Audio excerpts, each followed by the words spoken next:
मैं चलूंगा, जहाँ ले चलोगे वहीं मैं चलूंगा। जहाँ नाथ रख दोगे, जहाँ नाथ रख दोगे, जहाँ नाथ रख दोगे वहीं मैं रहूंगा, जहाँ ले चलोगे वहीं मैं चलूंगा, जहाँ ले चलोगे वहीं मैं चलूंगा।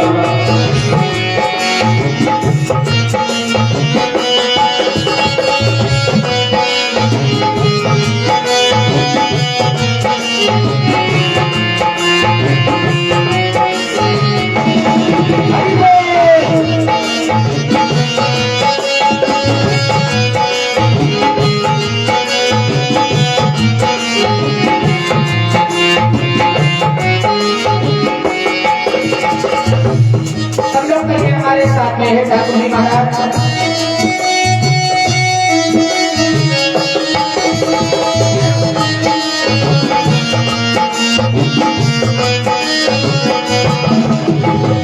तुम्हारे ही हाथ में सारी व्यवस्था,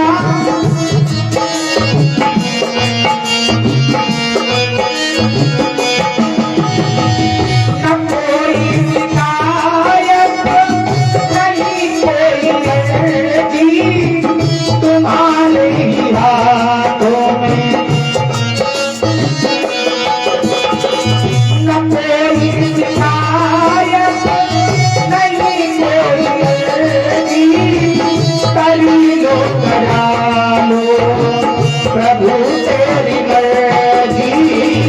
न कोई शिकायत न कोई अर्जी, कर लो करा जो हो तेरी मर्जी। तुम्हारे सिवा में, तुम्हारे सिवा में किससे कहूँगा, जहाँ ले चलोगे वहीं मैं चलूँगा, जहाँ ले चलोगे वहीं मैं चलूँगा। जहाँ तुम रखोगे, जहाँ तुम रखोगे वहीं मैं रहूँगा, जहाँ ले चलोगे वहीं मैं चलूँगा, जहाँ ले चलोगे वहीं मैं चलूँगा।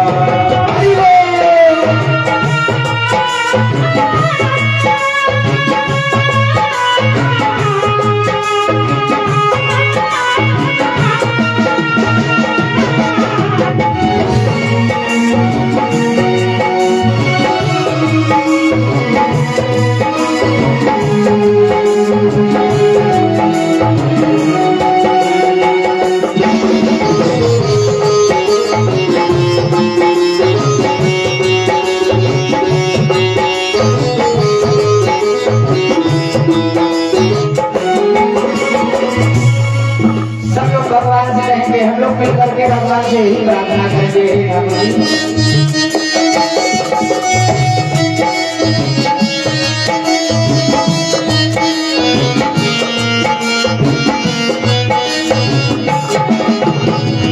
ये जीवन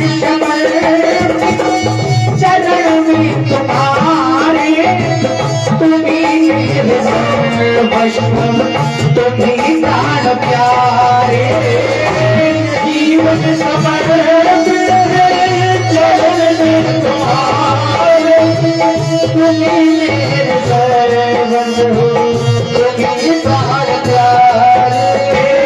ये जीवन समर्पित चरण में तुम्हारे, तुम्ही मेरे सर्वस्व, तुम्ही प्राण प्यारे।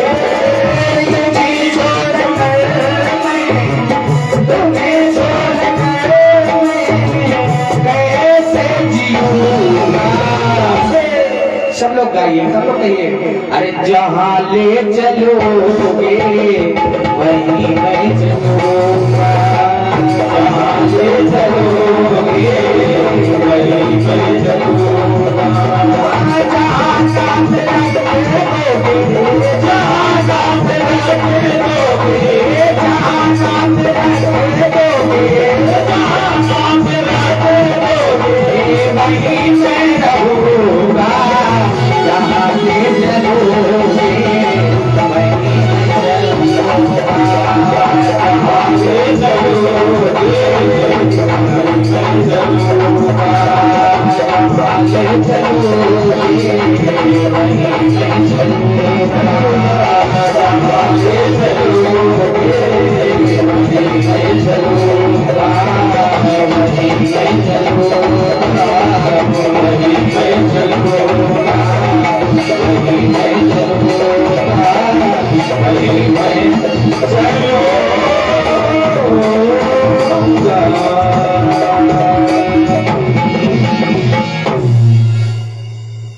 बोले राघवेंद्र सरकार की जय, रामलला सरकार की जय हो।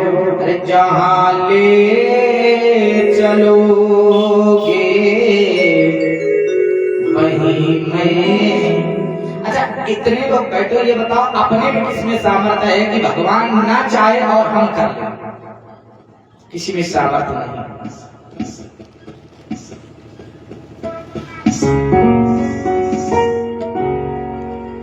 तो हम लोगों के पास एक ही चारा बचता है, जैसा भगवान कहते हैं वो वैसा ही करना चाहिए।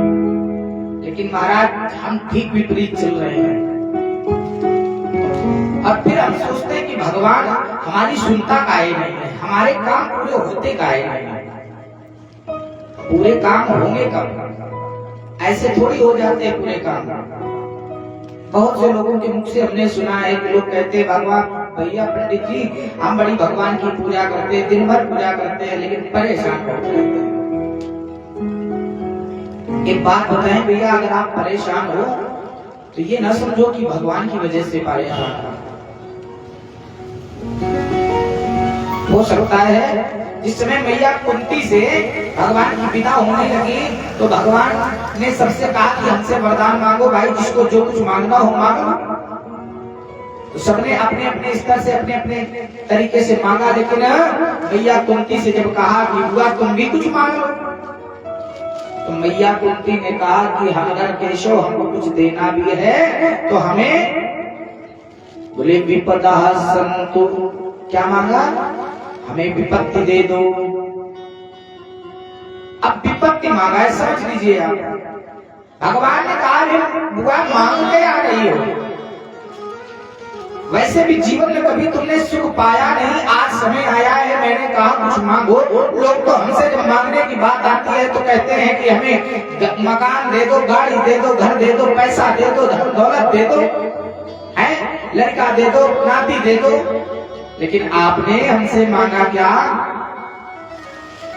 बता, ये कोई मांगता है क्या?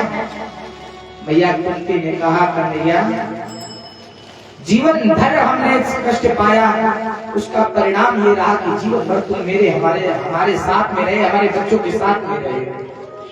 आज जब हमने हमारे बच्चों ने ये इतना बड़ा युद्ध जीत लिया, राजा बन गए, और जैसे ही राजा बने हैं तो उसका परिणाम ये है कि तुम हमको छोड़ करके जा रहे हो। हमें ऐसा सुख नहीं चाहिए कि भगवान हमसे दूर हो जाए, हमें तो वही कष्ट ठीक है, हमें वही दुख दे दो जिससे तुम हमारे साथ बने रहो। भगवान की आंखों में आंसू आगे के देखो।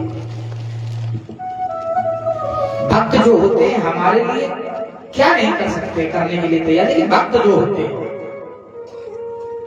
आप ये भी चाहते हो कि हमें किसी प्रकार का कष्ट ना हो और भगवान मिल जाए, बिना कष्ट के, बिना दुख के, और बिना, क्योंकि भगवान करोड़ों पुकार सुनता है, करोड़ों की दीनों की पुकार सुनता है। अमीरों की मुस्कुराहट भगवान नहीं सुनता है, ना देखता है। आज गंगा के किनारे बैठे राजा श्री राजन परीक्षित को महाराज सुखदेव जी भी पावन और अमृतमय कथा सुना रहे हैं। वही कथा जिस कथा को सुनने के लिए देवता ललायत रहते हैं, जिसमें परीक्षित जी महाराज कथा सुना रहे हैं देवताओं को। सुखदेव जी महाराज परीक्षित को कथा सुना रहे हैं। देवताओं को पता चला कि कथा हो रही है। कौन सी? बोले भागवत की कथा हो रही है। क्यों हो रही है? परीक्षित को श्राप है कि दस्तक के डसने से मृत्यु हो जाएगी। मृत्यु से बचने के लिए महाराज परीक्षित कथा सुन रहे हैं। तो लोगों ने, देवताओं ने कहा क्या कथा मृत्यु से बचा लेगी? ऐसा नियम तो हमने कभी नहीं सुना है और न कहीं लिखा है कि कथा मृत्यु से बचा ले। देवता आ गए, बोले कथा तो हो, कथा से मृत्यु दूर नहीं होती है। ये कथा महाराज भाग्यशाली तो हम लोग हैं कि यहाँ पर हम लोगों को कथा, देवताओं को भी कथा दुर्लभ है। वहां पर कर्म नहीं है, कर्म केवल पृथ्वी पर है। देवता लोग तो भोग भोगते हैं, वहां पर भोग है। जब हम लोग अच्छे कर्म करते हैं देवता बन जाते हैं, फिर यहाँ पर किए हुए अच्छे कर्मों को वहां पर भोगते हैं। महाराज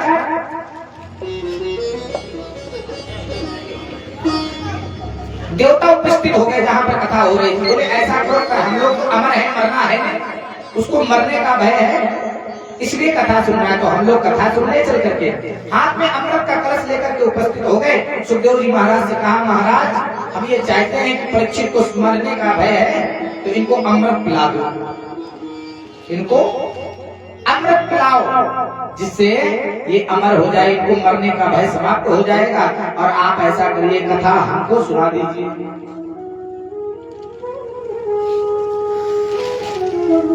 सुखदेव जी महाराज ने कहा कि महाराज हम तो संकल्पित हैं, अनुष्ठान किसी का है, अगर परीक्षित चाहे तो ऐसा हो सकता है। परीक्षित जी ने कहा महाराज हम ये जानना चाहते हैं कि इस कथा में, क्योंकि इसको भी अमृत कहा गया, कथा अमृत, इस अमृत में और उस अमृत में अंतर क्या है? जब ये अंतर हम जान लें तब फिर हम इसका निर्णय भी करें। सुखदेव जी ने कहा राजन, एक से दीर्घ जीवन प्राप्त होता है, एक कथा से, एक अमृत से दीर्घ जीवी यानी अमर हो सकते हो, और एक अमृत ऐसा है जो कथामृत है, इससे दिव्य जीवन प्राप्त होता है। अब निर्णय हमें और आपको करना है कि हमको दीर्घ जीवन जीना है कि दिव्य जीवन जीना है।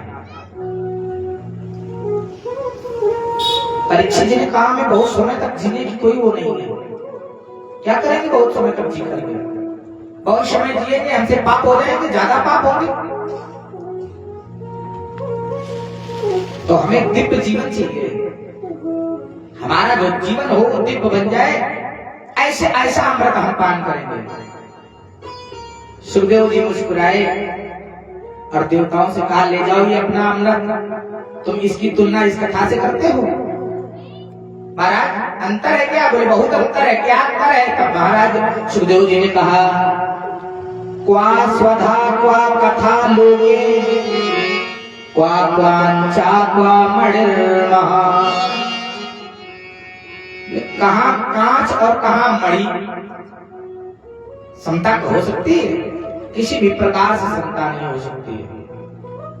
कहाँ कथा और कहाँ तुम्हारा साधारण अमृत।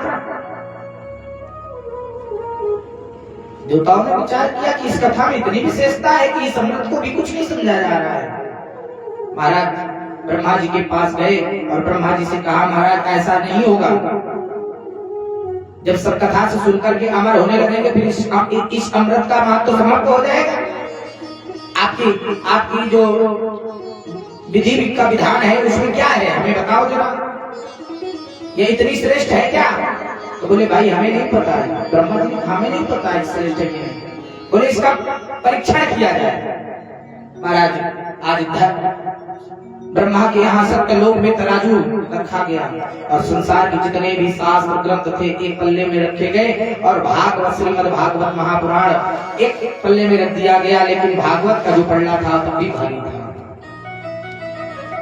भगवान से पूछा गया, भैया क्या बात है? ठाकुर जी ने कहा, ये जितने ग्रंथ हैं शास्त्र हैं सब हमारी गाथा गाते हैं और जो श्रीमद् भागवत महापुराण है ये स्वयं है। भागवत क्या है? भगवान ठाकुर जी की वांग्मयी प्रतिमूर्ति है। ये कोई साधारण ग्रंथ नहीं है, तभी से इसको एक विशेषता मिल गई। सभी तो पुराण हैं लेकिन श्रीमद् भागवत महापुराण है। प्रेम से जयघोष करेंगे, बोले श्रीमद् भागवत महापुराण की जय हो।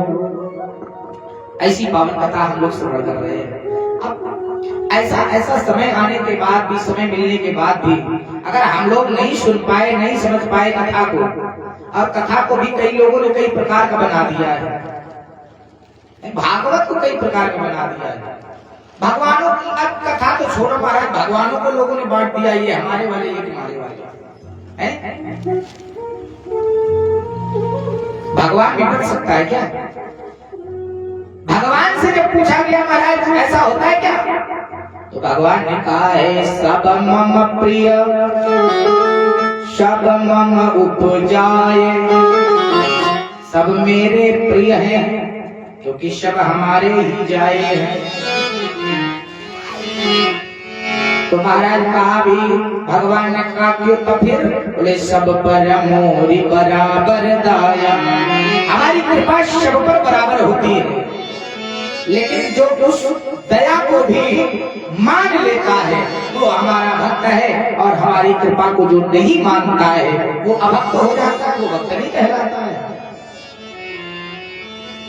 माने किसी से आप पैसा उधार ले लो और कोई आपके बुरे समय में काम आ जाए और उसका एहसान मान लेना, ये मानवता है। लेकिन बहुत से लोग कह देते हैं हाँ तुमने हमारे लिए किए क्या है, वो एहसान भूल जाते हैं। तो फिर उनको लिए भी कई लोग हैं। तो कहने का अभिप्राय हमारे ये है कि भगवानों को मत बांटिए, आपस में मत बंटिए महाराज। इस समाज है, कोई किसी को सुखी नहीं देखना चाहता है। हम हो आप हो कोई भी, इसलिए हम आपको बंटना नहीं है। कोई छोटा बड़ा कह करके बांटेगा महाराज, बंटना नहीं है। हम लोग बट करके महाराज हमारे अखंड भारत से ना जाने कितने टुकड़े कर दिए गए, बांट कर। ये पाकिस्तान क्या है? हमारा ही तो है। ये बांग्लादेश देश क्या है? हमारा ही तो है। अफगानिस्तान क्या है? ये अखंड भारत हुआ करता था। पहले हमारे देश का नाम भारत था, अखंड भारत हुआ करता था। पहले हमारे देश का नाम भारत जब नहीं था तब इस देश का नाम था अजनाब खंड। ऐसे भारत में हम लोग जन्मे हैं, ऐसे भारत में हम लोगों का जन्म हुआ है। हम उस देश के वासी हैं जिस देश में गंगा बहती है। महाराज सौभाग्यशाली बनाइए कि गंगा अपने देश में है, अन्य देशों में गंगा नहीं है। और फिर भी हम लोग अगर पाप लेकर के भगवान के पास चले जाए तो हमसे ज्यादा मूर्ख कौन हो सकता है? अरे गंगा में स्नान करने से पाप धुलते ही, हम जानते हैं कि नहीं जानते? और फिर भी अगर ना धुल पाए फिर महाराज इसमें दोष गंगा का नहीं है, दोष अरे विदेशों से लोग आ रहे हैं स्नान करने, और हम लोग उस देश में रहते हैं महाराज जिस देश में भगवान आए। हम उस मिट्टी में, उस धरती में रहते हैं जहाँ भगवान आए हैं।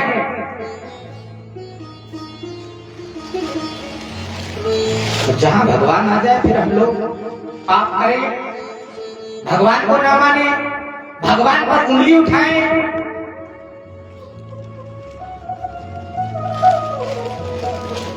बहुत से लोगों ने बांटने का प्रयास आज भी चल रहा है महाराज, आज भी।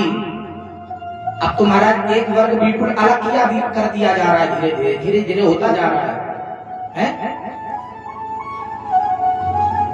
मनुस्मृति जलाई जा रही है। क्यों भैया? महाराज मनु ने तुम्हारा कौन सा दोस्त?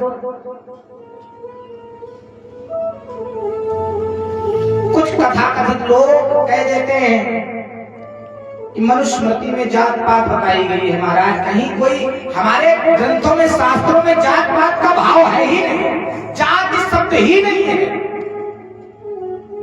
हमारे यहाँ तो वर्ण व्यवस्था बताई गई थी। वर्ण का मतलब जो जिसने काम अपना अपना पकड़ लिया उसको उसी वर्ण में दे दिया गया, और उन्होंने अपनी स्वेच्छा से पकड़ा था महाराज। किसी ने कहा नहीं था कि तुम काम कार्य करो जाकर। उन्होंने कहा हम ये करेंगे क्योंकि जिसको जो कार्य अच्छा लगा, सरल लगा। घर में भी बहुत से ऐसे होते हैं कि हम जब कोई बड़ा कार्य होता है तो जो जिसको सरल लगता है वो ले लेता है। जो कोई मतलब हिम्मत वाला होता है तो कह देता है सबसे कठिन काम हमें बताओ, जो ना कोई कर पा रहा वो हम कर देंगे। कुछ आलसी होते हैं, बोले हमारे लिए वो काम बता, उनको वो वही काम बोलते हैं जिसमें कोई मेहनत ना हो। तो ठीक उसी प्रकार से हमारे यहाँ 4 वर्णों की व्यवस्था बनाई गई थी, ब्राह्मण, क्षत्रिय, वैश्य और शूद्र। लोग कहते शूद्र, अरे महाराज शूद्र से श्रेष्ठ कोई है क्या? भगवान के चरण बताए गए हैं शूद्र। जब कोई अतिथि आता है तो सबसे पहले किसकी पूजा होती है महाराज? चरणों की तो पूजा होती है, सबसे पहले चरणों की पूजा होती है।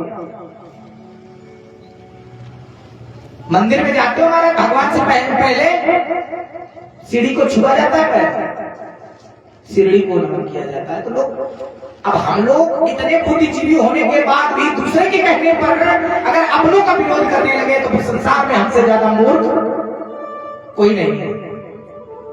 इसलिए महाराज दूसरे के कहने पर बिल्कुल नहीं आना है। इस राजनीति ने तो हमारे देश का बट्टा ढाल कर दिया महाराज। किसी प्रकार के कहीं का छोड़े हमें नहीं मतलब है कि कौन किस पार्टी का है क्या है।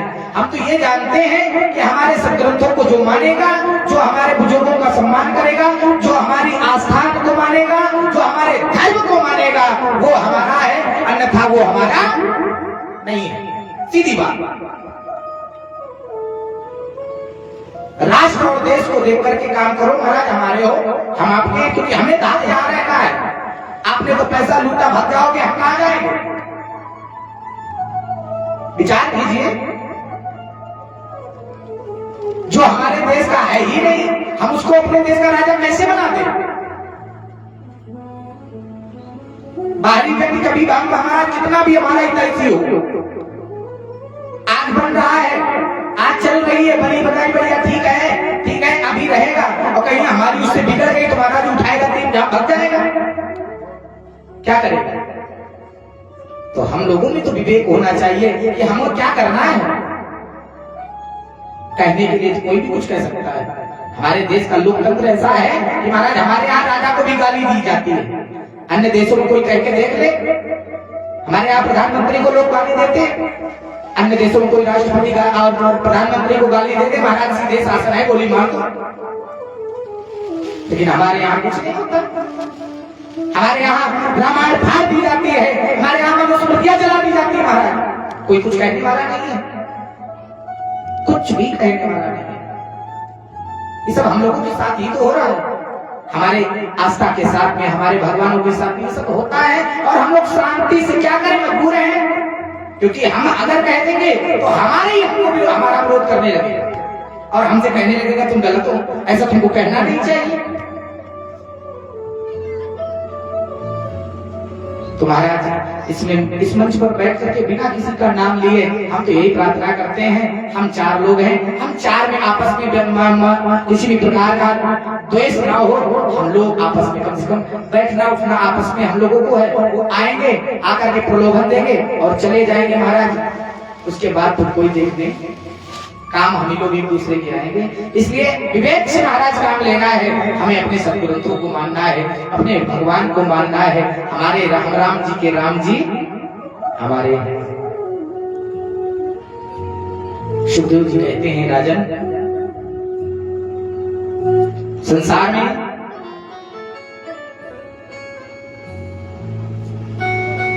भगवान आता है, लेकिन कब आता है? जब अत्याचार बहुत बढ़ जाता है। बताने लगे, कल हम लोगों ने हमने एक कथा सुनाई थी हिरण्याक्ष की। उसके बाद उसका जो भाई था हिरण्याकश्यप, उसको पता चला कि भगवान ने हिरण्याक्ष का वध कर दिया है। उसने सौगंध खा ली कि मैं उन भाइयों में नहीं हूं कि कोई भाई को मार करके चला जाए, मैं शांति से देखता रहूं। मैं जब तक अपने भाई के मृत्यु का बदला नहीं ले लूंगा तब तक चैन से बैठने वाला नहीं हूं। विष्णु की ग्रीवा धड़ से अलग करके विष्णु के रक्त से अपने भाई का तर्पण जब तक नहीं कर लूंगा तब तक मैं चैन से नहीं बैठूंगा। लेकिन विष्णु से युद्ध और विष्णु से बैर, महाराज इसने विचार किया ऐसे तो जीत नहीं पाएंगे। हमारे सदग्रंथ कहते हैं तपबल रचयि प्रपंच विधाता, तपबल विष्णु सकल जगत त्राता। सब कुछ तप से है, तब आधार सब सृष्टि भवानी। तो सब कुछ जब तप से है तो तपस्या करनी पड़ेगी। इसने राजा अपने मंत्रियों को कारभार सौंपा और कहा अपने नगरवासियों से कि मैं जा रहा हूं तपस्या करने। देखना दीक्षित जी उठा ली छाला और मंदराचल पर्वत पर पहुंच गया। और मंदराचल पर्वत पर महाराज पहुंच करके बिछा दिया है अपना आसन और बैठ गया। जैसे ही तपस्या के लिए पहुंचा है, देवताओं का राजा इंद्र, क्योंकि इंद्र को अपनी कुर्सी की बड़ी चिंता रहती है। हमारा संसार में ऐसा कोई नहीं है जो पद पर बैठ करके अपनी पद की चिंता ना करे। कुर्सी सबको प्रिय है, कुर्सी के चक्कर में ये लड़ाई भिड़ाई हो रही है।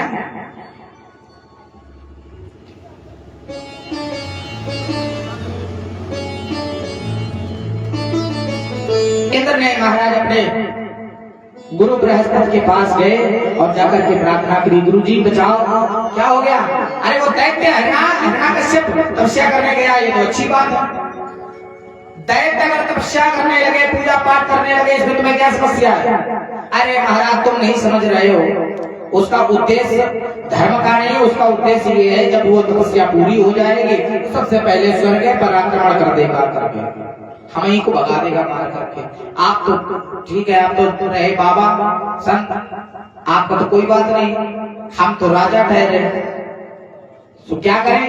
बोले किसी भी प्रकार से उसकी तपस्या पूर्ण ना हो पावे। कहा कोई बात नहीं, देखो विचार करते कोई उपाय ढूंढते हैं। महाराज बृहस्पति जी ने विचार किया क्या करें, बना लिया क्या एक तोते का स्वरूप, और जहां पर यह हिरण्याकश्यप तपस्या कर रहा था वहीं पर उसी वृक्ष के ऊपर जाकर के बैठ गए।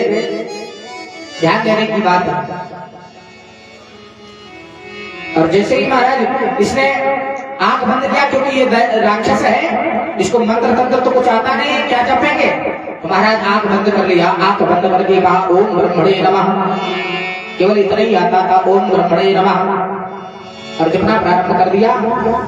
जैसे ही जपा है महाराज तुम्हें बताएं, इधर ये कहता ओम ब्रह्मणे नमः, और इसको भगवान विष्णु के नाम से बड़ी चिढ़ थी।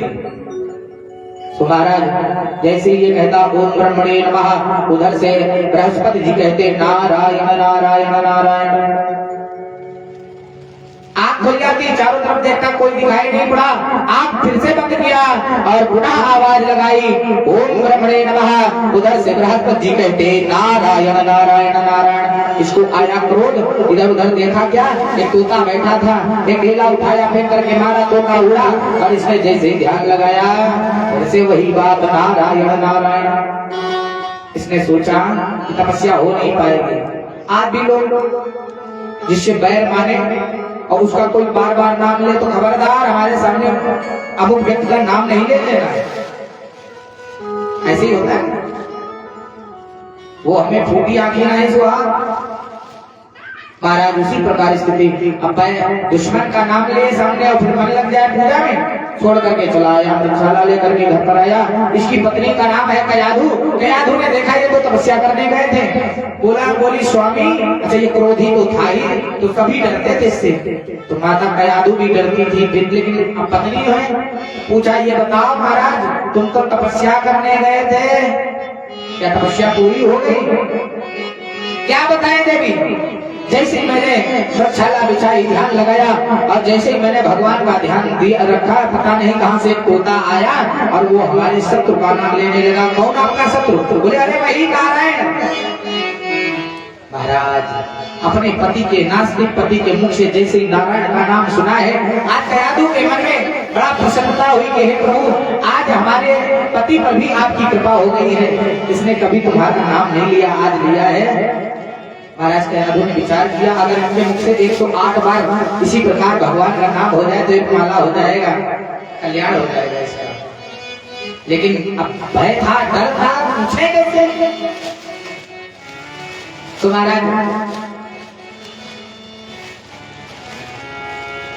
शाम हो गई, भोजन के लिए बैठा है, माता कयाधु ने विचार किया ये समय अच्छा है।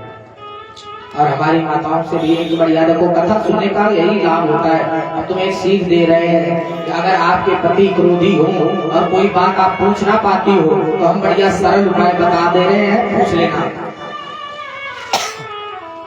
शाम को जब पति भोजन के लिए बैठे और भोजन कराते समय आप उनसे कोई भी बात पूछ लो वो आपको बता देंगे। आपको कोई बात मनवानी हो, साड़ी ना हो, जो भी गहने ना हो, हार वगैरह लेना हो, तो आप उतने समय कहेंगे हमें हार चाहिए, तो क्रोध नहीं करेंगे, ठीक है देखेंगे, भले ब्लैक लेकिन कह देंगे, मतलब आपकी बात पूरी हो जाएगी। महाराज मैया कयाधु बैठी भोजन कराने के लिए और पूछा है, स्वामी ये तो फिर तोता आया और आपने उसको भगाया नहीं? कहा देवी कैसी बात करती, मैंने बार बार बताया, और जैसे ही मैं बैठता ध्यान लगाता पुनः तोता आ जाता और नारायण नारायण नारायण की रट लगा देता। थोड़ी देर बाद महाराज अब सोचा बार बार पूछूंगी तो भी डर जाए, फिर बात घुमा करके पूछा, महाराज ये बताओ क्या आप पक्षियों की भी भाषा समझते हो? का तोता तो अपनी भाषा में कह रहा हो, आपको कैसे पता कि ये नारायण बोल रहा है?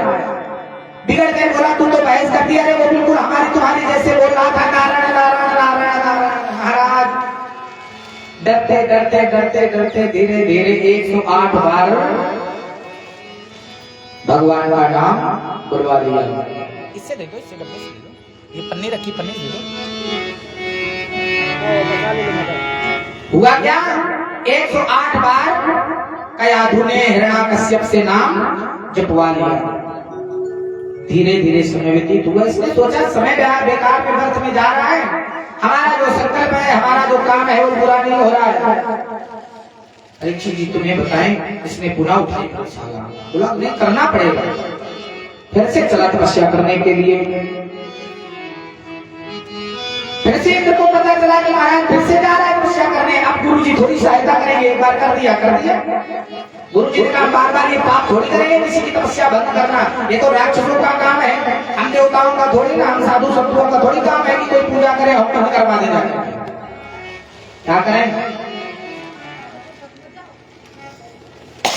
इंद्र को आया और सोने के लिए पे चढ़ाई कर दिया और जाकर के पूरे राज्य में हड़कंप मचा दिया और इसकी पत्नी कयाधु का हरण कर लिया। आज कयाधु को लिए जा रहा है और कयाधु को ले जा करके खींचते हुए इंद्र से भैया मैं कयाधु ने कहा कि तुम मुझे कहां ले कर रहे हो? भैया कयाधु ने कहा कि मैं तुझे ले जाऊंगा क्योंकि तू गर्भवती है और तेरे गर्भ में हमारा शत्रु पल रहा है, मैं तुझे जीवित नहीं छोड़ूंगा। भैया कयाधु ने बहुत विनती की लेकिन महाराज ये इसने छोड़ा नहीं। परीक्षित जी इधर हिरण्याकश्यप घनघोर तपस्या करने लगा, घनघोर तपस्या कर रहा है महाराज। अब तो बिछा दी है वृक्षाला, बैठ गया, धीरे धीरे बैठने से नहीं खड़ा हो गया, खड़े होने से भी जब काम नहीं चला तो महाराज एक पैर पर खड़ा हो गया, एक पैर से भी जब नहीं बना काम तो पैर में एक अंगूठे पर खड़ा हो गया। अब जब अंगूठे से भी काम नहीं चला तो अंगूठे में जो नाखून होता है उस नाखून के बल पर खड़ा हो गया, हाथ ऊपर कर दिए, अपनी दृष्टि आकाश की ओर छोड़ दिया और बस एक ही मंत्र जपता, ओम ब्रह्मणे नमः, ओम ब्रह्मणे नमः, ओम ब्रह्मणे नमः। ब्रह्मा जी प्रसन्न हो गए, प्रदान देने के लिए आना पड़ा। हाँ हाँ ठीक, ये बात। बोले वक्त भगवान की जय। महाराज अब ये तपस्या कर रहा है, तब भैया कया दोनों कहा चलो कोई बात नहीं हुई है, सोई जुलाम रचि राखा, अब क्या करें।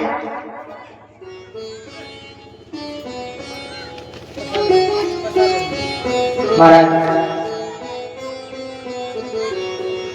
हिरण्यकश्यप तपस्या कर रहा है, ब्रह्मा जी इतना घनघोर तपस्या करी है महाराज, इसके शरीर को दीमक ने खा लिया, शरीर समाप्त हो गया, मिट्टी का ढेर बन गया। देखो दीमक, जहाँ दीमक लग जाता है वहाँ मिट्टी बन जाती है, चाहे कितना कोई भी चीज हो वो सब समाप्त हो जाती है। इसके शरीर में दीमक लगा, दीमक मिट्टी लग गया, मिट्टी बन गया, मिट्टी का ढेर। अब उस मिट्टी से भी, क्योंकि शरीर में प्राण जो थे उस मिट्टी में बने रहे, उस मिट्टी से आवाज आ रही है, ओम ब्रह्मणे नमः। ब्रह्मा जी आए, ब्रह्मा जी ने चारों तरफ देखा, कुछ दिखाई नहीं पड़ा। विचार किया तपस्या कौन कर रहा है, बड़े ध्यान से देखा कि एक मिट्टी के ढेर से आवाज आ रही थी। आंकमंडल से लिया जल, और जल लेकर के जैसे छोड़ा है महाराज अभिमंत्रित करके, तो मानो ये सामने ब्रह्मा जी के सामने खड़ा हो गया, मानो ऐसा लग रहा था अभी बिल्कुल भवन से चला आ रहा हो। हृष्ट पुष्ट तन भये सुहाये, मानव अबाही भवन ते आए, मानो बिल्कुल अभी भवन से चला आ रहा हो महाराज। ब्रह्मा जी ने कहा वरदान मांगो। अब भैया राक्षसों का एक वरदान बोले हमें अमल कर दो।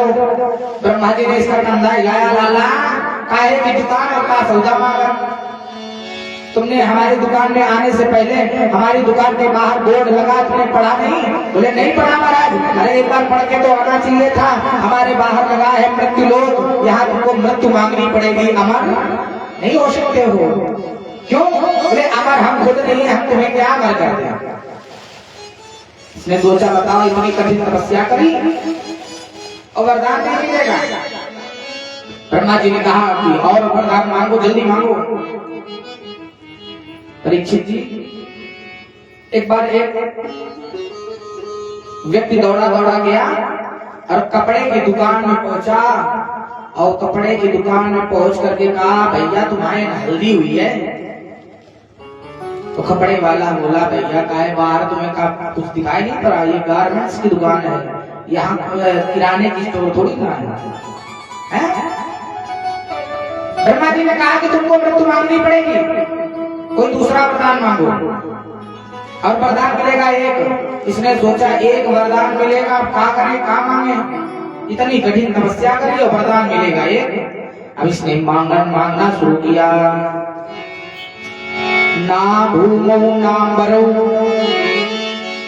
ना भूमि में मारा जाऊं, ना अंबर में मारा जाऊं, ना आकाश में मारा जाऊं, ना बाह्यंतर दिवा, ना तो बाहर और ना अंदर, ना दिन में और ना अस्त्र ना शस्त्र, ना अस्त्र से मारा जाऊं, ना शस्त्र में से मारा जाऊं, ना जीवित से मारा जाऊं, ना मुर्दा से मारा जाऊं, ना नर से मारा जाऊं, ना मृग से मारा जाऊं। ब्रह्मा की सृष्टि में किसी वस्तु से ना मारा जाऊं। 12 महीने में किसी महीने में ना मारा जाऊं, न जीवित से न मुर्दा से। ब्रह्मा जी ने कहा रुक जाओ लाला, ये एक वरदान है। ब्रह्मा जी ने कहा तथास्तु, और तथास्तु कहकर के वहां से वह खड़े हुए कहा राक्षस है। एक बार भगवान शंकर ने एक राक्षस को वरदान दे दिया महाराज, और बस शंकर है बाबा के दौड़ पड़ा। ब्रह्मा जी ने विचार किया कब पता नहीं कब बदल जाए इसका भाव, तो ब्रह्मा जी ने ओम इति कही और वहां से करके महाराज ब्रह्मा जी वहां से चले आए। अब इसको वरदान मिल गया है। इधर कयाधु को ले ही जा रहा था। अब कयाधु महाराज भगवान का पूर्ण वर्णन कर रही है, और भैया कयाधु कर क्या रही है, कह रही है सब लोग बोले हमारे साथ में, और भजले प्राणी सीख दे रहे हैं संसार को। भजले प्राणी रे अज्ञानी 2 दिन की जिंदगानी बता क्यों भटक रहा है, बता क्यों भटक रहा है।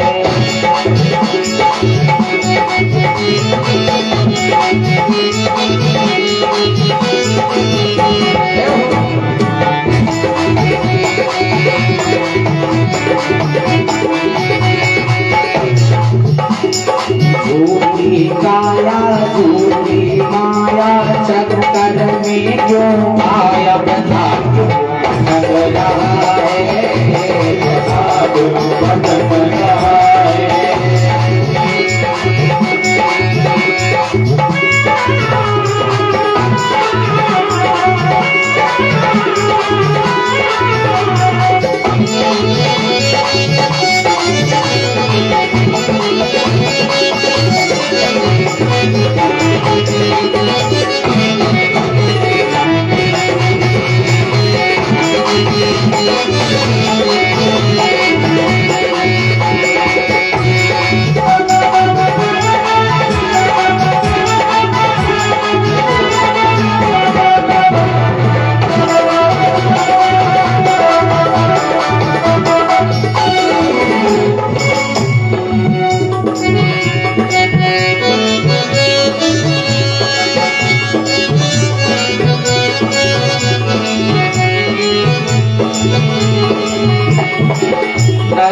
तन मिला है तुझे वो क्यों रहा है प्यार खेल में।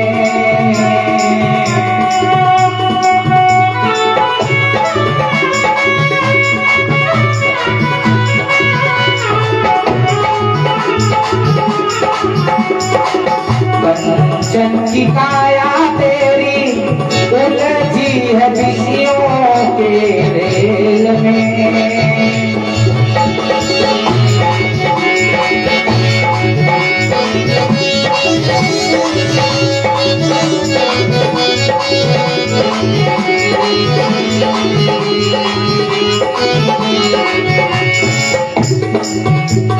सुत और दारा में भव सारा, सुत और दारा में भव सारा, कुछ भी नहीं है तुम्हारा, पिता क्यों भटक रहा है, पिता क्यों भटक रहा है। बदले प्राणी रे अज्ञानी 2 दिन की जिंदगानी बता क्यों भटक रहा है, पिता क्यों भटक रहा है, पिता क्यों भटक रहा है, पिता क्यों भटक रहा है।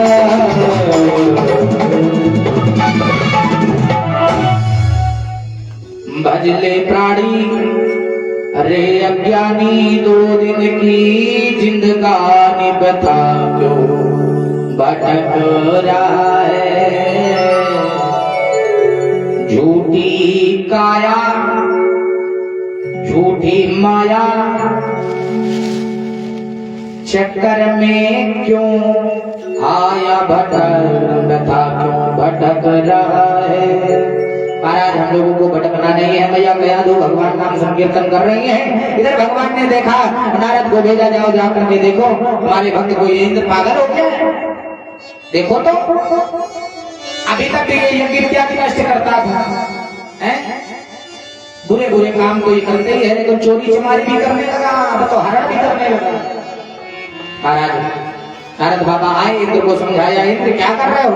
नारद बाबा को प्रणाम किया, बाबा आप नहीं जानते इसके गर्भ में बालक है जो हमारा शत्रु है, अभी तो एक ऐसे परेशान है, अभी ये आ जाएगा फिर और परेशान होना पड़ेगा, इसलिए हम सोचते हैं ना बजे बांस ना बजे अन्ना रहेगा, बांस ना बजेगी बांसुरी, सीधे समाप्त। नारद बाबा ने कहा ये तुम कैसे कह सकते हो कि इसके गर्भ में जो शिशु है वो शत्रु ही है या दैत्य ही होगा, जरूरी तो नहीं है, वो भगवान का भक्त भी हो सकता है। अरे महाराज कैसे कह सकते हो, राक्षस का बालक राक्षस ही होगा। महाराज नारद बाबा ने कहा हमारी जिम्मेदारी है, लाओ कयादू को हमें दे दो, तुम जाओ। क्योंकि नारद पर सब विश्वास करते। नारद बाबा को छोड़ दिया, नारद बाबा के पास कयाधु मैया को छोड़ दिया। नारद बाबा अपने आश्रम में ले आते हैं कयाधु मैया को और भक्ति का उपदेश करते हैं। नारद बाबा ने विचार किया, नारद बाबा ने विचार किया क्या होगा। वैसे है तो राक्षस, लेकिन नारद बाबा ने विचार किया कि इस राक्षस रूपी बगीचे को काटने के लिए इसी राक्षस रूपी बगीचे से कोई पेड़, अच्छा पेड़ लेना पड़ेगा। तो क्या किया, आज प्रहलाद रूपी कुल्हाड़ी समझने की आवश्यकता है। प्रहलाद रूपी कुल्हाड़ी में महाराज नारद बाबा ने भक्ति रूपी पेड़ डाल दिया और महाराज भक्ति का उपदेश किया है नारद बाबा ने। इधर ये जब इसकी तपस्या पूर्ण हुई, ये अपने नगर को आया तो नगर में आकर के इसके मंत्रियों ने कहा महाराज आप चले गए थे, और इधर इंद्र आया, सब तहस नहस कर दिया। महाराज मैया कयाधु का हरण कर लिया, लेकर के चला गया महाराज। इसको बड़ा क्रोध आया कि देखो इंद्र से हमारी कोई शत्रुता भी नहीं, हमें तो विष्णु से युद्ध करना है, लेकिन पहले अपने देवताओं को देखेंगे, बाद में उधर देखा जाएगा, पहले के देवताओं को समझेंगे। महाराज इतनी बात कर ही रहा था, तब तक महाराज नारद बाबा नारायण नारायण करते हुए मैया कयाधु को लेकर के पहुंच गए और हिरण्याकश्यप से कहा ले अपनी अमानत संभालो, और हम ना होते तो तुम किसी को मुंह दिखाने लायक नहीं बचते। आज हिरण्याकश्यप ने कहा बाबा तुमने हमारे घर की इज्जत बचाई है, इसके बदले में जाओ, हमने तुम्हारे प्राण बख्शे, अब एको बाबा जिंदा रह जाए तो हमारा नाम बदल दीजो, चाहे डढ़िया हो चाहे मुड़िया हो, अब कोई बचने वाला नहीं है। नारद बाबा ने सर हिलाया, लाला तुमने हमारे तो बख्शे, हमें तो छोड़ा, लेकिन हम तुम्हारे कैसे हो छोड़े तो तुम हमारा नाम बदल दीजिए। तुमने हमें तो छोड़ो, लेकिन हम तुम्हें किसी भी प्रकार से छोड़ने वाले नहीं हैं। नारद बाबा अपना काम कर चुके थे महाराज। समय व्यतीत हुआ,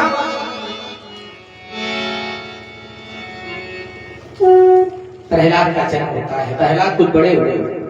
एक कथा ऐसी आती है कि प्रहलाद को भक्ति तब मिली, पहले प्रहलाद भी पिताजी को मानते थे। एक कुम्हारी थी, उसके बिल्ली के बच्चे उसने हवा में दबा दिए, आदि आदि कथाएं आती हैं। प्रहलाद वो रो रही थी, प्रहलाद गए, क्यों रो रही हो? उसने कहा कि हमारे बिल्ली के बच्चे दब गए हैं। तो उसने कहा कि हमारे पिता भगवान है, वो रक्षा करेंगे आपका। तो उस भगवान को याद कर रही थी, उससे डांटा, बोले तुम्हारे पिता नहीं बचा सकते हैं, वो बचाएगा। बोले अगर आज उस भगवान को याद कर रही हो और अगर उसने तुम्हारे इस बिल्ली के बच्चों को बचा लिया तो मैं भी जीवन भर उसको मानने लगूंगा, अन्यथा तुम्हें मृत्युदंड दे दिया जाएगा। आवा लगा था महाराज, जल रहा था, सारे घड़े तो पक गए थे, लेकिन जब आवा खोला गया तो महाराज वो जिस कच्चे घड़े में बिल्ली के बच्चे रखे थे वो कच्चा घड़ा ज्यों का त्यों बना रहा। प्रहलाद ने देखा, तब से भगवान पर विश्वास हो गया। बाहरी प्रभु किसी विद्वान का कहना है कि गर्भ से ही प्रहलाद जी भगवान के भक्त थे। प्रहलाद पढ़ने के लिए विद्यालय भेजे गए, कुछ बड़े हुए विद्यालय भेजे गए। विद्यालय में शुक्राचार्य जी के 2 पुत्र हैं। महाराज शुक्राचार्य जी कौन है? दैत्यों के गुरु हैं, और उनके 2 पुत्र हैं, जिनका एक का नाम है संडा, एक का नाम है अमर। वो दोनों वहां पढ़ाते हैं। और महाराज संडा को डंडा तो विख्यात, सुबह से लेकर के मार। प्रहलाद जी भी पहुंचे। अब प्रहलाद को कौन मारे, क्योंकि राजा का बेटा है, मारेगा तो समस्या हो जाएगी। बड़े प्रेम से सब पढ़ाते हैं लला, और इनको मौका मिलता तो ये भगवान का नाम जपने लगते। बहुत समझाया, बेटा विष्णु को नाम याद करो। हिरण्याकश्यप ने पूरे नगर में, पूरे राज्य में घोषणा करवा दी, आज से कोई विष्णु की पूजा नहीं करेगा, अब कोई किसी भगवान की पूजा नहीं करेगा। अगर पूजा होगी तो हमारी होगी। आज से मैं ही तुम्हारा भगवान हूँ और मैं ही तुम्हारा विष्णु हूँ। सारी पूजा बंद हो गई महाराज। अब तो सब जो ओम विष्णवे नमः जपते थे वो क्या कहते, ओम हिरण्यकश्यपाय नमः, ऐसा मंत्र जपने लगे महाराज। धीरे धीरे धीरे धीरे समय व्यतीत हुआ। प्रहलाद जी महाराज एक दिन पिताजी ने विचार किया कि लाओ बेटा को देखें। बेचारा क्योंकि विद्यालय गया है, क्या पढ़ाई कर रहा, क्या कैसे, गुरुजी से बताया। गुरुजी ने कहा, अब प्रहलाद जी आए घर पर, पिताजी ने गोद में उठा करके बैठा लिया और प्रहलाद से पूछा, लाला पढ़ाई कैसी चल रही है? प्रहलाद जी मुस्कुराए और प्रहलाद जी ने कहा, पिताजी अब तो हम 9th पास हो गए। पिताजी मुस्कुराए, कहा, लाला 9 दिन में 9 दर्जा, खूब तरक्की करी। ये बताओ इन 9 दिनों में तुमने सबसे अच्छा वाला पाठ कौन सा पढ़ा है? प्रहलाद जी बताने लगे। क्या बताया है? 9 दिन में 9 भक्ति बता दी। एक एक भक्ति महाराज रोज पढ़ी। कौन कौन सी? श्रवणम कीर्तनम विष्णु स्मरणम पाद सेवनम अर्चनम वंदनम दास्यम शक्य आत्मनिवेदनम। क्या क्या बताया है? बोले श्रवणम, श्रवण करो। क्या? भगवान की कथा श्रवण कर लो, ये प्रथम भक्ति है, यानी सत्संग करो। नवधा भक्ति सुनी है ना? प्रथम भक्ति सुना है ना? प्रथम भक्ति संतन कर संगा,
कीर्तनम कीर्तन करो, स्मरणम स्मरण करो, पाद सेवनम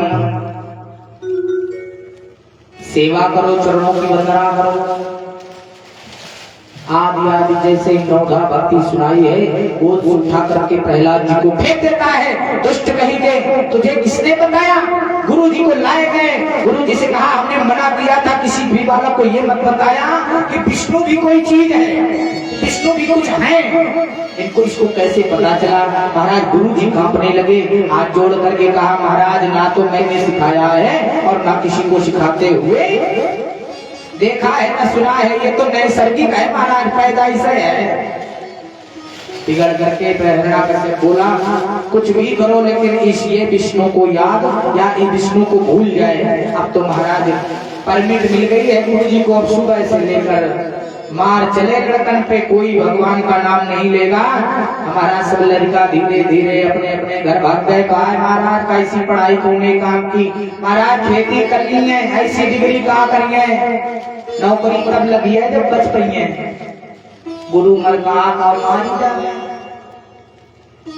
अब तो विद्यालय से सारे बच्चे विद्यालय छोड़ करके जाने लगे, चले गए, केवल प्रहलाद पढ़ रहे हैं। गुरु जी ने हिरण्याकश्यप से कहकर लगवाया कि महाराज आप तो केवल प्रहलाद ही पढ़ रहे हैं, अगर प्रहलाद ने भी पढ़ना बंद कर दिया तो बैठे बैठे वेतन लेंगे। क्यों? बोले आपने कहा था मारो, बोले मार बंद करो, प्रेम से पढ़ाओ, लेकिन इनके मुख से राम का नाम विष्णु का नाम नहीं आना चाहिए। गुरु जी ने गोद में बैठा लाया प्रहलाद को, कहा लाला तुम क्यों भगवान का नाम जपते हो, जब तुम्हारे पिता उनसे पैर मानते हैं, और तुमको पता नहीं है तुम्हारे चाचा हिरण्याकश्यप को भी विष्णु ने मार दिया था, तुम्हारे चाचा को राम ने मार दिया, और तुम उन्हीं को नाम, उन्हीं का, वो तो हमारे शत्रु हैं। प्रहलाद ने कहा क्या कहते हो, राम शत्रु है, राम ने मार दिया। बड़ा सुंदर भाव है प्रहलाद जी का। प्रहलाद जी कहते हैं गुरु जी राम न काहू मारी है, ना है पापी राम, आपन ते मर जात है, कर कर खोटे काम। तो अपने आप से मर जाते हैं, बुरे कर्म करोगे मरना पड़ेगा महाराज। हमारे राम, मेरा राम किसी को नहीं मारता है, राम क्या पापी है, राम को तारता है, राम किसी को नहीं मारता है। प्रहलाद नहीं माने, गुरु जी ने कहा वे लाला मान जाओ। एक दिन गुरु जी किसी काम से चले गए, प्रहलाद ने अपने मित्रों को बुलाया, लाला जरा तुमको पता है गुरु जी हम लोगों को गलत पढ़ाई पढ़ाते हैं, क्यों? क्योंकि हमारे पिताजी ने कहा है असली पढ़ाई हमें पता क्या है। बोले क्या है लाला? बोले हम जो कहें वो तुम हमारे साथ में बोलो ना। भैया पढ़ाने लगे, क्या पढ़ा रहे हैं, लिखो पाटी, हमारे साथ आप लोग भी पढ़ो, और लिखो पाटी में राम, पढ़ो पुस्तक में राम, लिखो पाटी में, लिखो पाटी में राम, पढ़ो पुस्तक में राम, लिखो पाटी में राम, पढ़ो पुस्तक में राम, लिखो पाटी में राम, पढ़ो पुस्तक में राम, लिखो पाटी में राम, पढ़ो पुस्तक में राम। बोलो ये माधोया, बोलो सीता सीताराम, बोलो सीता सीताराम, बोलो सीता सीताराम, बोलो राधे राधे राम, बोलो सीता सीताराम, बोलो राधे राधे राम, बोलो सीता सीताराम। महाराज पढ़ाई करवा ही रहे थे, गुरु जी आ गए। अब महाराज गुरु जी ने उठाया डंडा, अब एक घाई से न जाने सैकड़ों डंडे तोड़ डाले, लड़कर की पीठी लाल हो गई। प्रहलाद को नहीं मारा, प्रहलाद को फिर से बुलाया, लाला काहे हमारी नौकरी के पीछे पड़े हैं? अरे तुम्हें जो करना है वो करो, चलो कम से कम तुम राजा के लड़का, तुम्हारी संपत्ति इतनी है, कोई बात नहीं, नौकरी करियो, परे परे खाइयो, हैं? लेकिन ई बेचारे गरीबन को काहे मारे डाला, ये पढ़िए नहीं, नौकरी नहीं लगी है। प्रहलाद ने कहा गुरु जी हमने जो सही है वो किया है। गुरु जी ने बहुत समझाया। एक दिन पुनः गुरु जी किसी काम से चले गए, परीक्षित जी फिर बुलाया बच्चों को, कहा देखो गुरु जी ने मारा था, उसका असर थोड़ी देर रहा होगा। एक बिगड़ के बोलो खबरदार, अब बात ना कर देना हमसे, तुमने मरवई पे कोई कसर छोड़ी ना, यो कहो हम इतने मजबूत हैं, बच गए ना, तो सीताराम हो जा। तो बोले कि भैया देखो ऐसा है, जिसको पढ़ना हो पढ़ोगे तो हम तो भाई पढ़ेंगे। एक बार हमने कहा कोई बात नहीं, बात तो सही है, उस पढ़ाई का असर थोड़ी देर रहता है, और जो प्रहलाद पढ़ाता है उस पढ़ाई का आनंद ही कुछ अलग है। एक ने कहा कि तो फिर क्या करें? बोले प्रहलाद बोले फिर क्या हो जाए? एक और बोला फिर हुई जान तो कोई बात नहीं, गुरु जी है ना हुई जान। फिर बोले हुई जान दो, तो सब बोले फिर हुई जान दो भैया, फिर शुरू पढ़ाई, वही पढ़ाई। लिखो पाटी में राम, पढ़ो पुस्तक में राम, लिखो पाटी में राम, पढ़ो पुस्तक में राम, लिखो पाटी में राम, पढ़ो पुस्तक में राम, लिखो पाटी में राम, लिखो पुस्तक, लिखो पाटी में राम, पढ़ो पुस्तक में राम। पढ़ाई हो गई थी, गुरुजी आ गए कहीं से, और गुरुजी आए, देखा कि देखो अबे निकल गए, हमें यो लगा कि ये पूरे नगर को, पूरा जिला बर्बाद करके मर गए। तो महाराज गुरुजी ने जा करके प्रहलाद का हाथ पकड़ा है। अब एक चीज तुम्हें बताया, जैसे गुरुजी ने प्रहलाद का हाथ पकड़ा, पता नहीं गुरुजी को क्या हो गया, जैसे ऐसे मानो जैसे लाइट आ रही हो और तार में नहीं बल्ब एक लगाओ, चार लगाते चले जाओ, सब जलते चले जाएंगे, या किसी को करंट पकड़ ले, चिपका हो, आप उसको छुड़ाने जाओ, आप उसको पकड़ लो तो आप भी चपक जाते हो। ठीक वही स्थिति हो गई। महाराज गुरुजी ने प्रहलाद को पकड़ा है, अब गुरुजी भी कहाँ है, पढ़ाओ, बोलो ना खूब बढ़िया से, लिखो पाटी में राम, पढ़ो पुस्तक में राम, लिखो राम, पढ़ो पुस्तक में राम, जपो सीता सीता राम, जपो सीता सीता राम, जपो सीता सीता राम, जपो सीता राम, कहो यही आको राम, बोलो सीता सीता राम, कहो यही आको राम। महाराज संडा के भैया अमर ने देखा, हाय यार भैया को कहा हुई को, राजा को पता चला तो फांसी में लटका दिए जाएंगे। अमर ने आकर के संडा भैया को हाथ पकड़ा, भैया क्या करवा रहे, और परीक्षित जी उनने उनको हाथ पकड़ो, वो चुपक गए, वो बोलने लगे, बोलो सीता सीता राम, बोलो राधे राधे श्याम, बोलो सीता सीता राम, बोलो राधे राधे श्याम, बोलो सीता सीता राम, बोलो राधे राधे श्याम, बोलो सीता सीता राम, बोलो राधे राधे श्याम। महाराज अब तो गुरुजी प्रहलाद सब लड़का सीता सीता राम, राधे राधे श्याम, और इधर से महाराज ने देखा कि हमें ऐसा लगा तो गुरु सिखावत है, सीताराम राधे श्याम। एक शिष्य को भेजा, एक सेवक को भेजा, जाओ देखो जा करके क्या कर रहे हैं गुरुजी। तो भैया जैसे ही सेवक आया, दूर से देखा, देखो गुरु, अरे गुरु को हाथ पकड़ो, गुरुजी मार डाले जी हो, फांसी लगाए दीजिए, भैया तुम्हें बता मैं, उन्हें गुरुजी को पकड़ो, वो चपक गो, वो बोलने लगो, बोलो सीता सीता राम, बोलो राधे राधे श्याम, बोलो सीता सीता राम, बोलो राधे राधे श्याम। एक लौट के नहीं आया तो दूसरे को भेजा, देखो क्या करने लगो, और दूसरा आया, दूसरे पहले वाले का हाथ पकड़ा, का है गुरुजी तो मरेंगे मरेंगे, तुम क्या चक्कर में पड़े, तुम्हारे लड़का तो छोटे ही छोटे हैं। उसने पकड़ा, वो भी बोलने लगा, बोलो सीता सीता राम, बोलो राधे राधे श्याम, बोलो सीता सीता राम, बोलो राधे राधे श्याम। दूसरा नहीं गया तो तीसरे को भेजा, वो भी चपक गया, चौथे को भेजा, वो भी चपक गया। महाराज जितने जाए सब। हिरण्यकश्यप ने विचार किया कि बात क्या है, ऐसो तो नहीं कि गुरुजी के कुटिया में आग लग गई हो तो सब बुझाने लगे। सो महाराज हिरण्यकश्यप आया है, और आकर के जैसे ही देखा है महाराज, अब तो वहां का दृश्य देखते बन रहा था, सब सीताराम राधे श्याम जप रहे थे। हिरण्यकश्यप को आया क्रोध, निकाल ली तलवार, और तलवार निकाल करके जैसे ही गुरुजी को पकड़ा है, खबरदार, महाराज वो नहीं चिपका। परीक्षित जी ने प्रश्न किया, कहे महाराज जब सब चिपक रहे थे ये क्यों नहीं चिपका। परीक्षित जी ने, सुखदेव जी ने कहा, राजा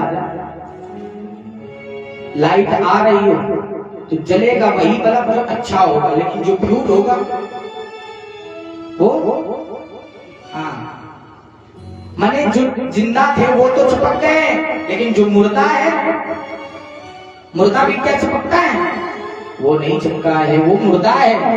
मुर्दा कैसे है? तो महाराज मानस में 14 लोगों का वर्णन है रामचरितमानस में, जो जिंदा होकर के भी मरे के समान है। 14 लोग कौन कौन से? तो बाबा गोस्वामी तुलसीदास जी ने कहा, बोले कौन काम बस कृपिना विमोहा, कौन काम बस कृपिना विमोहा,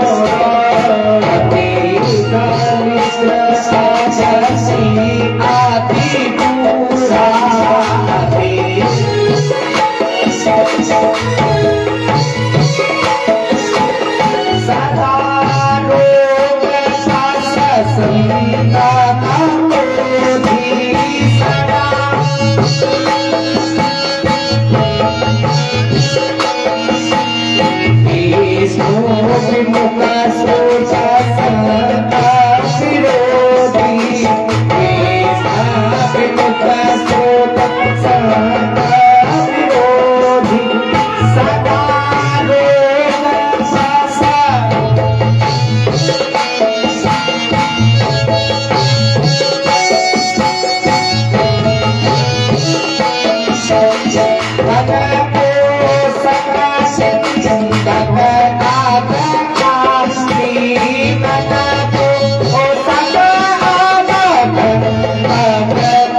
कौन कौन से? कौल काम बस। कौल माने बांग मार के, काम बस कामी पुरुष, अत्यधिक कामी पुरुष, कामी भी नहीं होना चाहिए। कौल काम बस, कृपिन कंजूस, बहुत कंजूस व्यक्ति भी मरे के समान मानो। विमूढ़ा मूर्ख व्यक्ति, बहुत अति मूर्ख हो तो भी बेकार है। अति दलित, दलित तो ठीक है, लेकिन अति कर जाए तो अति सर्वत्र वर्जित है। अति दलित अजसी आलसी व्यक्ति घर में पड़ा रहे, कुछ काम धाम ना करे, तो हमारी माता कहती थी आपको कैसे दिन भर पड़े पड़े हिंग मरत है, काम नहीं करे। अति बूढ़ा, बहुत व्यक्ति बूढ़ा हो जाए, महाराज घर में पड़ा हो तो भैया माताएं कान लगती हैं, भगवान अब इनकी तुम सुन ले हैं, वही गो का करें। सदा रोग, हमेशा रोगी रहना भी ठीक नहीं है। बहुत हमेशा क्रोध में रहने वाला व्यक्ति भी अच्छा नहीं होता। ये सब मरे के समान है संसार में। हम नहीं कहते, मानस कहती है। विष्णु विमुख, भगवान का विरोध करने वाला, श्रुतियों का विरोध करने वाला, विष्णु विमुख, श्रुत कहते हैं शास्त्रों को, शास्त्रों का विरोध जो करे। आप बहुत कथा कराना चाहते हैं और बहुत लोग ऐसे मिल जाए, कहाँ महाराज कथा करा, नौटंकी कराओ, ज्यादा बढ़ जाए है।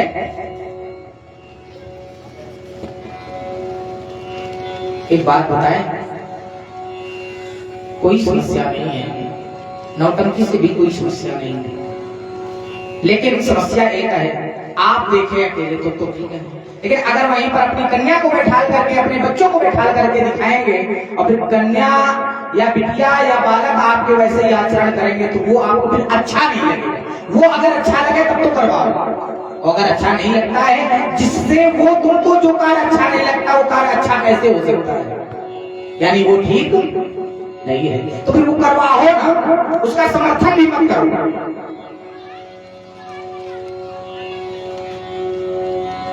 ज्यादा नाच गाना ठीक है, मनोरंजन संसार का एक साधन है। नाच गाना आज से नहीं, बहुत पहले से चल रहा है। भगवान राम जी का विवाह हुआ था, वहां पर भी नाची गाने विविध होती है, लेकिन मर्यादा, हर चीज की एक मर्यादा होती है। अगर मर्यादा में वही नृत्य गान होता है तो कोई बात नहीं, लेकिन आजकल नाच गाना की तो बातें न छोड़ो।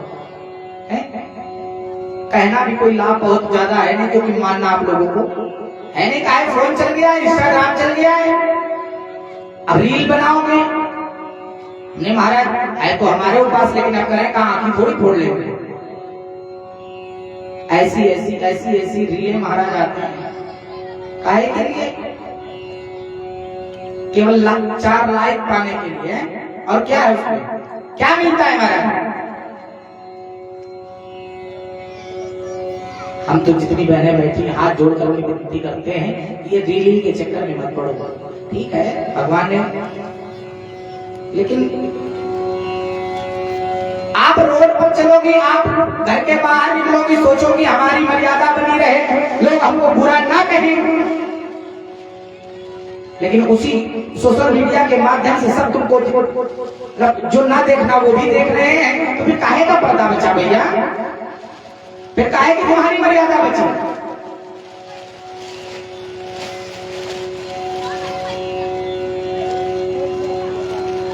अपनी मर्यादा को बना करके रखना है।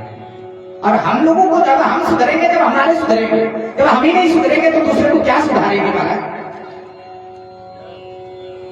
समाज सुधारना है, और यह कथाएं इसलिए करवाई जाती हैं। और महाराज कथा का लोगों ने ऐसा बना दिया है। देखो, कथा व्यापार हमारे लिए हो सकता है, लेकिन आपके लिए नहीं। लेकिन फिर भी हम ये चाहते हैं कि कथा की एक मर्यादा है। कथा में किसको बैठना चाहिए, कथा किससे सुननी चाहिए, किस कथा कौन सुना सकता है। अरे सबके घर में भागवत है, अगर नहीं है तो ले आओ महाराज, उसको पढ़ लो कि कैसे हमको करानी है वैसे कराओ। हम नहीं कहते कि उसको मत बुलाओ, उसको मत बुलाओ। हम क्यों कहें, हम वो दोष अपने ऊपर क्यों ले। लेकिन कम से कम आप में समझ है, आप तो पढ़ सकते हो कि किसको लाना है, ये शास्त्र हम सुनना है तो शास्त्र का नियम क्या है खुद पढ़ लो, उसके बाद बढ़िया वैसा वक्ता ले आओ जैसा शास्त्र कहे। हम नहीं कहते हमें बुलाओ, या हम ये नहीं कहते कि नहीं आचार ही आना चाहिए। अच्छा है कोई भी आए, लेकिन अगर शास्त्र संकेत कर रहा हो, शास्त्र कहता हो, बुलाओ भैया, खूब सुनो कथा। लेकिन अगर शास्त्र जिसको वर्जित करे उससे बिल्कुल दूरी बना लो महाराज, अन्यथा आप नहीं भोगेंगे, आपके अपने भोगेंगे। ये तुम अच्छे से समझ लो। अगर गड्ढा आप खोदोगे तो आपको पता है ये गड्ढा है, आप तो निकल सकते हो, लेकिन जो आपके आएंगे हो सकता है उनको ना पता हो गिर जाए। इसलिए उससे बचना है और समय रहते जागना है। हमारी दिशा, हमारा देश, हमारा दर्शन किधर जा रहा है, क्या कहाँ हम लोग जा रहे हैं, ये हम लोगों ने कभी कल्पना नहीं करी थी कहाँ पहुंच जाएंगे, और अभी और आगे जाएंगे महाराज। इसलिए हमको वापस आना है अपने धर्म की ओर। पूरे वक्त भगवान की परीक्षित जी महाराज सुखदेव जी से कहते हैं, प्रभु अब हिरण्यकश्यप महाराज उन्हीं में आता है, विष्णु से विरोध मानता है, संतों से विरोध मानता है, मैंने ये मरा हुआ। हिरण्यकश्यप को आया क्रोध और इसने प्रहलाद को लिया है और कहा जाओ इसको पहाड़ों से फेंक दो, आ जा करके पहाड़ों से फेंक गए। लेकिन महाराज मानो भगवान ने गोद में ले लिया हो, हाथी से कुचलाए गए। भगवान ने गज को प्रहलाद में भगवान दिखे, गज ने कुछ नहीं किया, महाराज समुद्र में फेंक दिए गए, मानो भगवान ने मछली बन करके, क्योंकि